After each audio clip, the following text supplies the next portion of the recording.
জি sir, yes sir, আপনি কোনো tension করেন না। আপনি যে ঠিকানা দিচ্ছেন ওই ঠিকানায় যাই ফাটুমু। খালি কি ফাটুমু, এলাকা পুরো তছনছ করে ফেলাম। ঠিক আছে স্যার, যাই স্যার। অনেক দূর যাইতে হইব, গতিটা আরো বাড়িয়ে দিই। বাপরে, গতির ঠেলাই তো চোখে কিছু দেখতেছি না, চশমাটা পরে বই। কাগজ তুই গেল। হাই হাই, যে লোকেশনে যে আমার ফুটন লাগবো ওই ঠিকানাটা তো কাগজে লেখা ছিল। লোকেশনটা তো মুখস্থ করি নাই। কাম সারছে, কি করি এখন তো ব্যাগ গিয়েও দিয়া পারো না। না, আমার তো কোনো না কোনো জায়গায় যে ফুটনই লাগবো।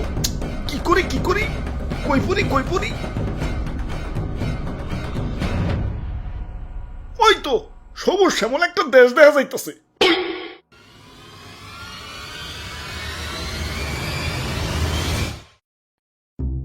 ভাই যাইতে দেন ভাই, দেরি হয়ে যাইতাছে।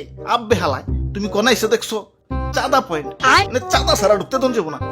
ওরে বাপুরে, ইয়া চাঁদা দেও আর আগে বাড়াও। চাঁদা তুলেন কেন ভাই? এটা তো ঠিক না ভাই। এত কথা না কয়ে চাঁদা দিয়ে বিদায় হও, পিছে সিরিয়াল লাগছে দেখো না।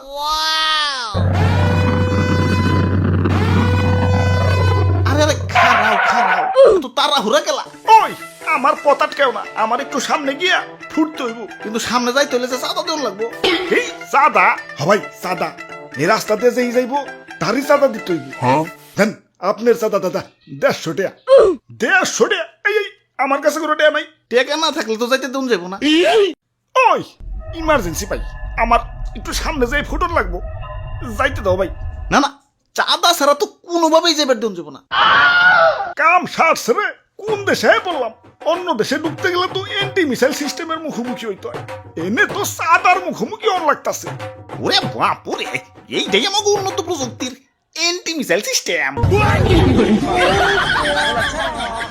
আরে ভাই বুঝতাছো না, ইমার্জেন্সি ভাই, আমার সামনে যে ফুটন লাগবো। বিশ্বাস করো ভাই, আমি তোমাকে দেশে ঢুকতাম না ভাই।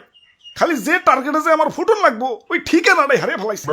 এখন এটাই আমার জীবন, লঞ্চ করার পর আমার ফুটনই লাগবো, যাইতে দাও ভাই। যাও না, করছে কেরা চাঁদা দিয়ে জেনে মনে হয় হেনে যায় ফুটোগা। খালি শপিং মলটা বাদ দিয়ে, কারণ বাঙালি 99% এখন শপিং মলেই। ওরে বাপুরে, ইয়া চাঁদা দেও আর আগে বাড়াও।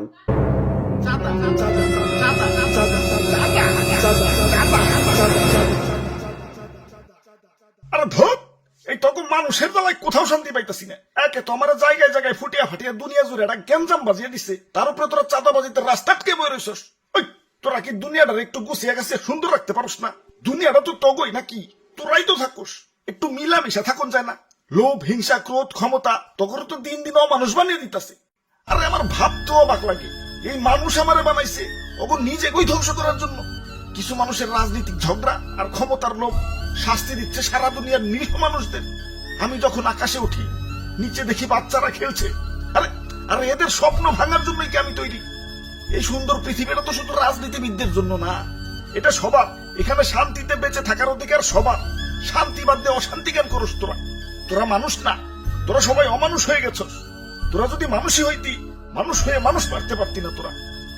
তোরা সেদিনই মানুষ হবি যেদিন আমাকে বানানো বাদ দিয়া পৃথিবীটাকে সুন্দর বানানোর চেষ্টা করবি। তোরা সেদিনই মানুষ হবি যেদিন আমাকে বানানো বাদ দিয়া নিজের ভাইদেরকে বুকে টেনে নিবি। আরে এত কথা কিসের? ইনি কি সিনেমা দেখতে বইছি? ভালোই চাঁদা দিয়ে যাও, চোখের সামনে থেকে সরো। জ্ঞান দিতে আইছে।